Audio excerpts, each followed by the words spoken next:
And there we have it. The sort of warm areas of leather around the neck here and of course on the saddle have been finished. They've been thoroughly highlighted, and the leather straps are all done from before. So with that we can leave leather behind us, and unfortunately, to everyone's disgust, I have figured out another colour we need to paint before we move on to the golden parts, and that is the horns and well, other spiky things that are found all over this model. Now these horns are made from well, normal horn material, and rather than metal or metal spikes. So what we're going to do with these is paint them in a darker horn colour. Now you might want to make this black, but that is not, well, with black with highlights of grey, but that is not actually a proper horn colour. Horn isn't pure black. So what we're going to do is start with a base coat of a colour called Skavenblight Dinge, and this is a sort of it's a little dirty darkish grey, and this will help us bring forth the sort of the natural colour of dark horn. And we're going to apply this not only to the spikes on the mount and plate armour, but also towards the mount's hooves. We're going to leave the teeth alone for now because I got a different plan for them. So all we want to do is apply it. Wow, I haven't used this paint in a while. To take, let's see. Take some Skavenblight Dinge and just base coat all the areas we can conceivably think would be sort of bone coloured. And also, of course, we're going to leave the skulls here on the caparison alone for now, and we're going to paint those a proper bone colour later. Yep. So now that I've finished base coating all the sort of well, spikes and hooves, and also along the tail there's some spikes and scales in Skavenblight Dinge. I've also done, well, I've taken myself the extreme liberty of shading it, everything in Nuln Oil. And what we're going to do now is to apply a highlight to this.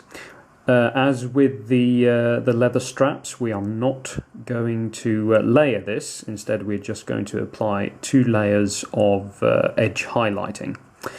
And the colour we'll be using for this is, well, for the first layer anyway, is Storm Vermin Fur.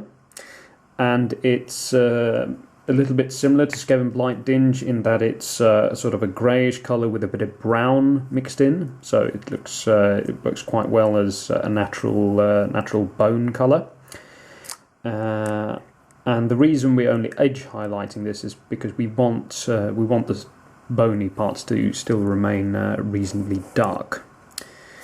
So we're going to take ourselves a small brush, like so. And now the places like the hooves are fairly straightforward. As you can see, they have quite a lot of protrusions and uneven parts, so we're just going to edge highlight the raised parts of them. However, there are several spikes on this model that look like this, with several I don't know what you call these, sort of ribbing along the edges towards the tip. And what we want to do here is we want to concentrate the edge highlights towards the raised sort of the utmost points of these ribs, to make it look sort of really sharpish. And we're going to add a second edge highlight to the tips there to make it look really nice and sharp. So just take your brush start working along the edges.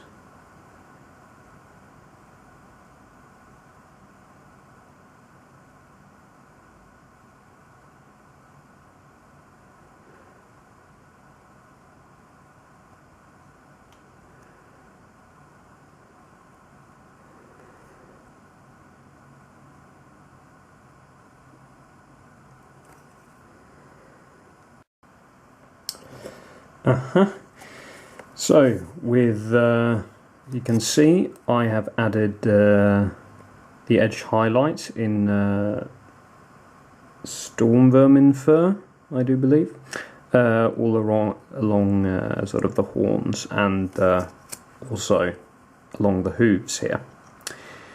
And to finish this up, we're going to apply a second highlight finish just to all the edges to make give the illusion that it's really sort of sharp. All the spikes and horns have a sharpness to them. And for this, we are going to use Karak stone.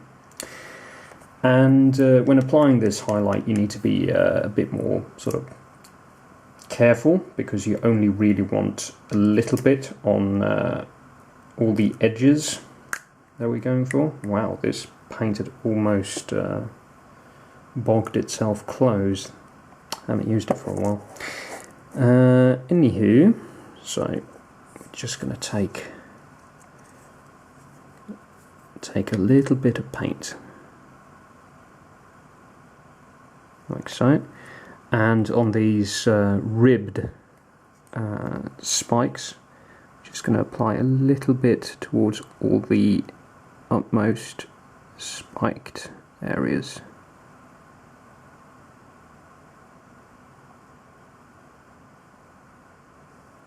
Like so.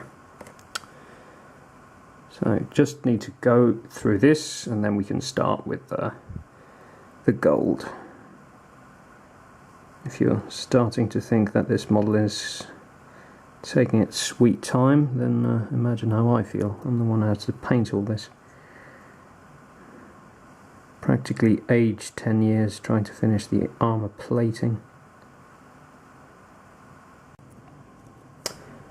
So, with all the spikes complete and finally highlighted, it's time to move on to the big finale, which is gold.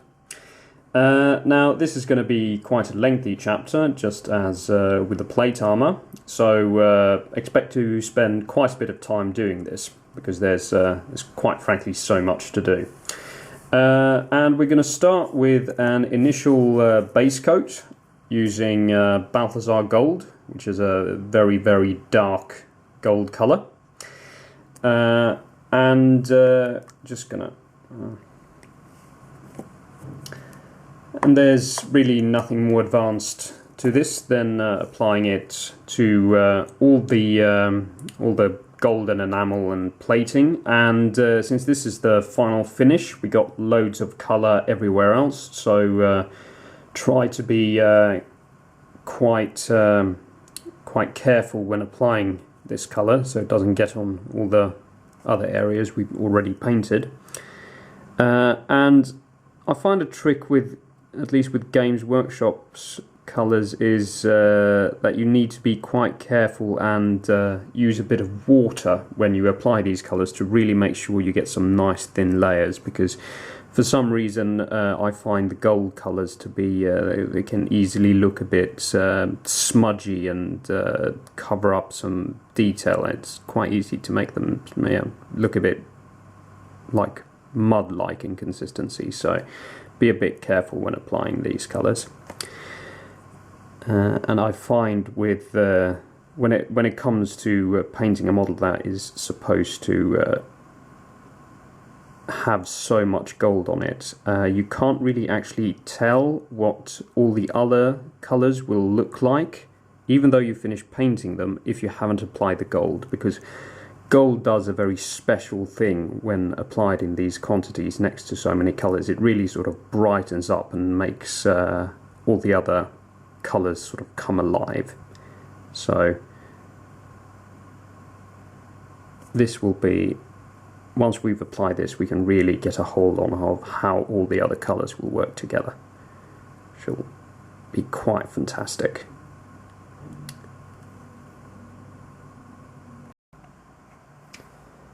So with the first layer of gold done, you can already see the effect of the gold colour. It's really making the model start to pop and really sort of come together. And what we're going to do now is to put down a quick layer of wash on the gold using Agrax Earthshade. And with this layer of wash in particular, you need to really make sure you have control of the colour, because there's a lot of white and a lot of other colours around the areas we're going to wash. So take this step quite nice and slowly, and only use a little bit of wash at a time. Don't overload your brushing. Make sure you keep nice control of the wash. Since you don't want to be washing any of those white areas. They're quite susceptible to colour contamination. Any hint of wash on them will show up quite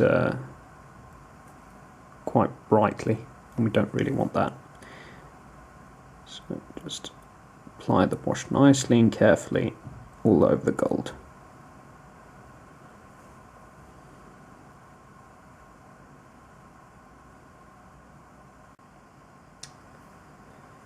So with the wash applied, it's time for one of the more time-consuming aspects of this model, and that is the layering of all the gold. And for this we are going to use a gold called Gehenna's gold. Yeah, this is take your time with this, because there is a lot of gold to cover. And there are a lot of these little sort of bolts that are scattered all over all the golden trimming, which you need to work around. You can simply just paint over them instead of painting around them, but that ruins a bit of the shading and you get nowhere near as nice an effect. So it's pretty much the same as everything else. Can move him out of the way. As all the other layering we've done, but of course this will take quite a bit of time. Okay, and just as with Balthazar gold, keep the layers thin with this colour, because it's quite sort of gloopy. So keep the layers thin. Apply a bit of water to keep the model from looking sort of smudgy.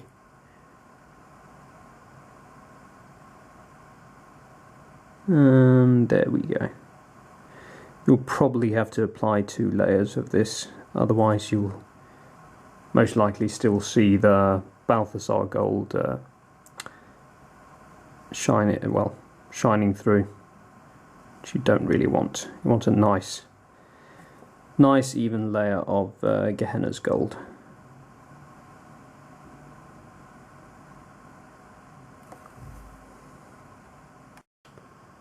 Okay, anyway, now the Gehenna gold is firmly in place, and yeah, as you can probably tell, the model is really starting to pop out now.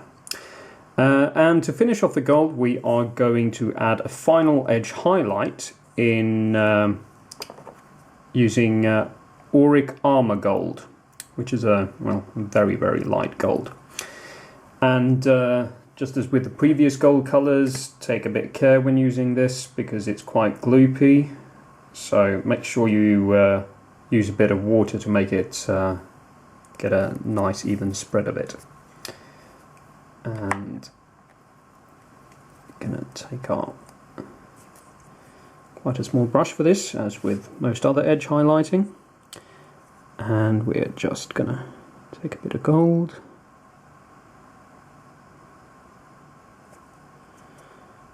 and, as with all the other edge highlighting, just run a bit along the edges. Now you don't need to do sort of all the edges all the way around, and I actually suggest alternating between doing the outer edges and the inner edges of this plate, otherwise it looks a bit weird to have it perfectly framed. So alternate, run it a bit along the outer edges, then switch to the inner edge, and then to the outer edge again. And don't forget to put a small dot on the top of all of these bolts to properly highlight them as well.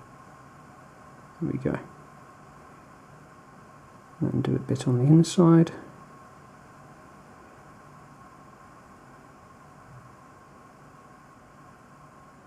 There we go.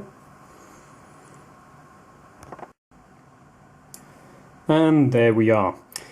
With the gold plates highlighted, it's time for the absolute final colour for me to show you on this model. And I know you've probably lost faith in that this will actually be the final colour by now, but I promise this time I'm telling the truth. So now it's time to do bone. And we'll be adding this colour partly on the teeth of the model, of the mount, and also there's a few hanging skulls here, and also on the helmet there's a top with a skull. So for this colour we're going to start with a base coat of sandry dust, and this creates a very sort of light brown beige colour for us to start with. So just give it a good shake as per usual.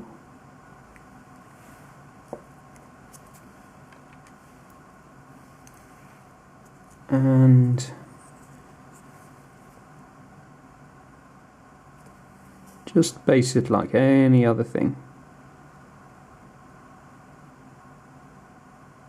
Okay. This will probably require 2 layers as well.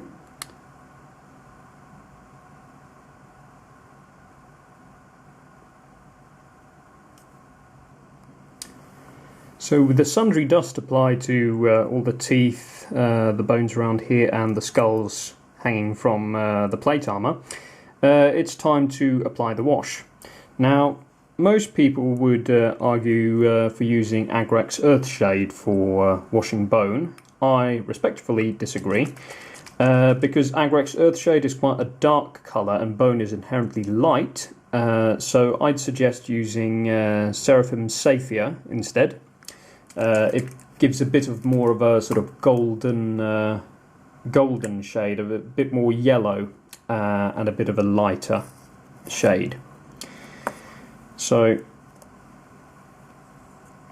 with the skulls, of course, you want to centre the shading in around the eyes, because this is the most striking sort of detail of a skull. So you want to make sure to fill in the eyes, the nostril cavity, and the teeth to prime them for future layering. So just apply a bit all over around here.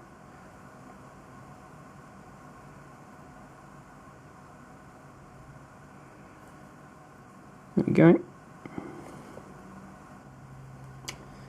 So with the wash applied, you have a few options available to you. You can do this the easy way or the slightly more difficult way. Since I'm pretentious, I am going to do it the difficult way, and that is I am going to apply two colours of layer, starting with Ushabti Bone and continuing with Screaming Skull. Now, depending on how you want to do this, you can choose to simply add Ushabti Bone and move directly to the highlight, but I think that it provides a smoother transitional finish to the bone if you use 2 colours. Ushabti Bone is slightly darker than Screaming Skull, so we're going to start with this one.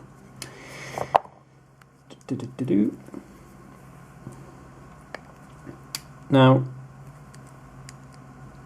layering skulls is usually quite a delicate matter, since if possible, it's quite difficult, but if possible you want to pick up the individual teeth of the skull to provide the best effect.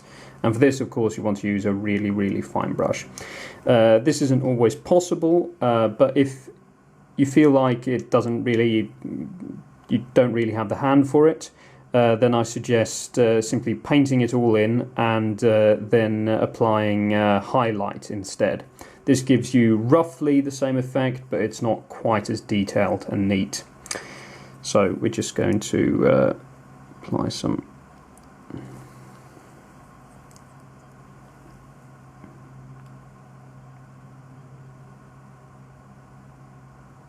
to pick out the teeth.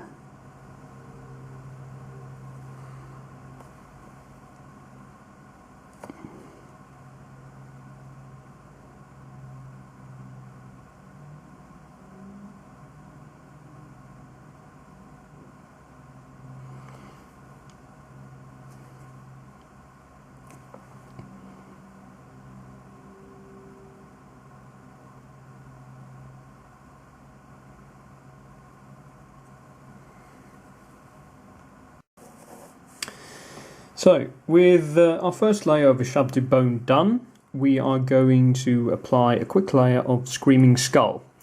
Now, the method we're using here is something that is called feathering, and although it works more obviously on larger areas, I will try to do it justice here.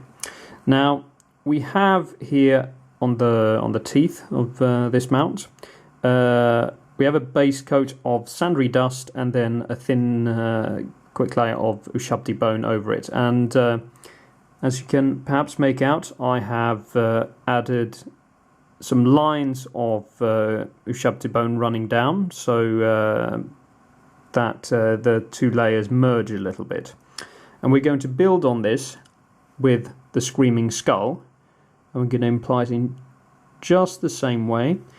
And by applying it in lines, the two layers will more efficiently blend together, which will make for a smoother transition between the two colours.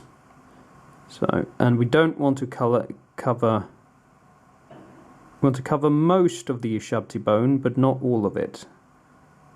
So you still get a little bit of the colour sticking out at the top. And this, since Screaming Skull is lighter, this will provide a much better transition into the final highlight, which will be white. So it's quite subtle for you to see on the screen perhaps, but it's there nonetheless. So with the layer of Screaming Skull added, it's time to finish off the bone colour. And we're going to do that with a final highlight of Skull White, or Ceramite White, or whatever it's called these days. Now for this, you want your paint to be quite watery. Well, not quite watery, but free-flowing. You don't want any gloops for this, because that can make the effect look a bit weird, especially with white. So for the fangs here, the teeth, we are going to apply the white in exactly the same way as we did the the Screaming Skull. And that is to apply it in a feathering technique. A bit of an even paint, with lines running down from the top of the fang to the tip. Want fine lines so that it blends with the previous Screaming Skull colour.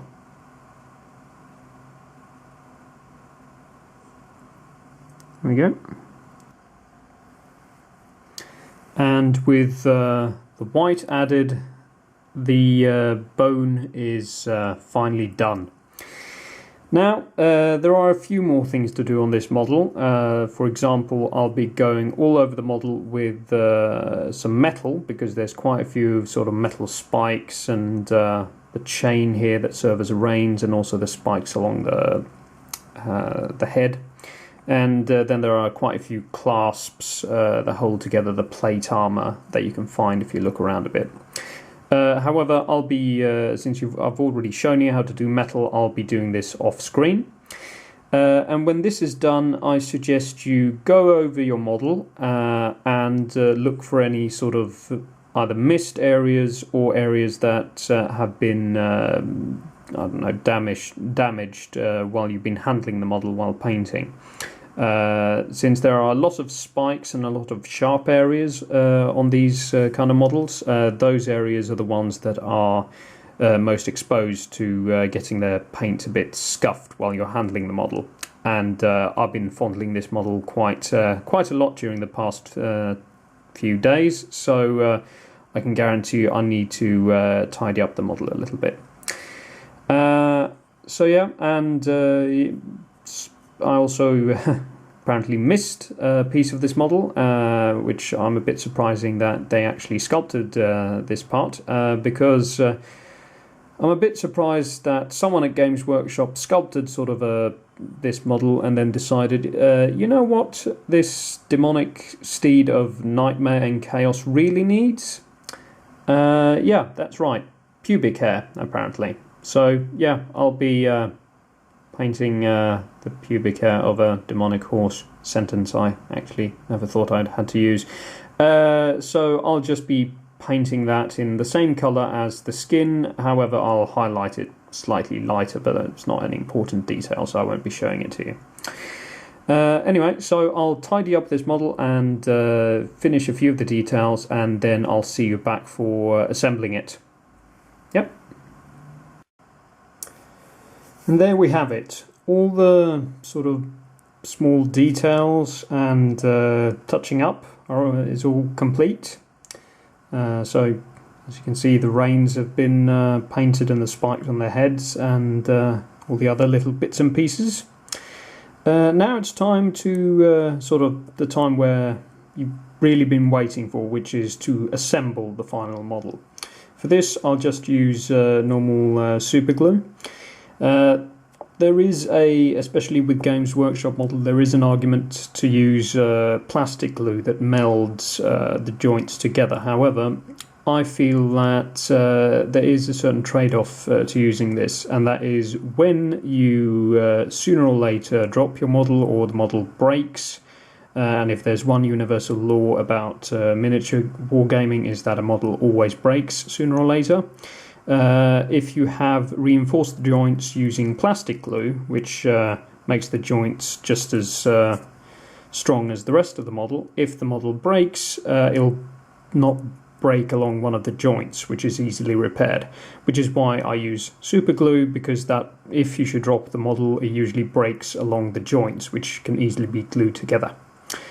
Now, it's a little bit fiddly to show the assembly on screen, so I'm just going to take a few minutes off, assemble the model, and then we can have a good look at the result. And so here we have him, the assembled Varanguard in all his glory. Now